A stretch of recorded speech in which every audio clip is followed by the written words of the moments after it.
तुम्ही जर दृश्यम किंवा ए वेन्सडे सारखे थ्रिलर बघायला आवडत असतील तर हे 5 मराठी चित्रपट तुमच्यासाठीच आहेत।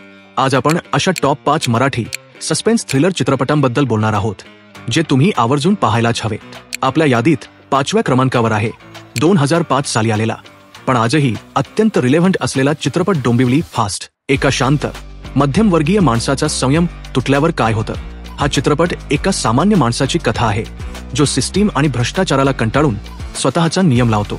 तुम्ही या माणसाला हिरो म्हणाल की व्हिलन। 4थ्या क्रमांकावर आहे एक अत्यंत वेगळी डार्क आणि सत्य घटनेवर आधारित मानली जाणारी कथा रेगे।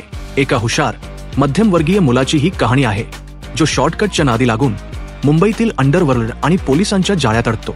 एका रात्रीत त्याचा निर्दोषपणा कसा संपतो आणि त्याचे आयुष्य कसे बदलून जाते याचा थरारक प्रवास म्हणजे रेगे। 3ऱ्या क्रमांकावर आहे मराठीतील पहिला खराखुरा आणि यशस्वी सस्पेन्स थ्रिलर मानला जाणारा चित्रपट बिनधास्त। 2 कॉलेज तरुणी, एक खून आणि त्या खुनाचा साक्षीदार कोण आहे हे शोधताना त्यांची स्वतःची ओळख धोक्यात येते।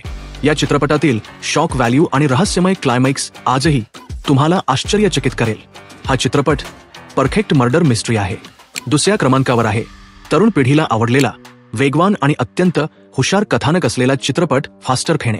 हा खून नाही, मास्टर प्लॅन आहे।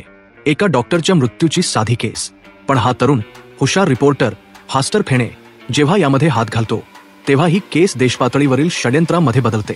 हा चित्रपट तुम्हाला प्रत्येक ट्विस्टवर विचार करायला लावेल आणि आमच्या यादीतील नंबर 1 सस्पेन्स थ्रिलर जो तुम्हाला हसवत हसवत तुमचा बीपी वाढवी। हा मर्डर प्लॅन परफेक्ट होणारच।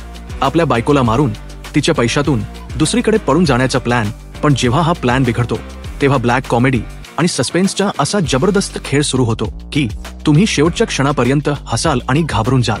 तर हे होते तुमच्या वीकेंडसाठी टॉप 5 मराठी सस्पेन्स थ्रिलर चित्रपट। यापैकी तुमचा सर्वात आवडता चित्रपट कोणता आहे किंवा या यादीत कोणता चित्रपट असायला हवा होता हे आम्हाला कमेंटमध्ये नक्की सांगा। पुढील व्हिडिओमध्ये तुम्हाला टॉप 5 मराठी वेब सिरीज किंवा शूरपणखेच्या सुडाची स्क्रिप्ट हवी आहे का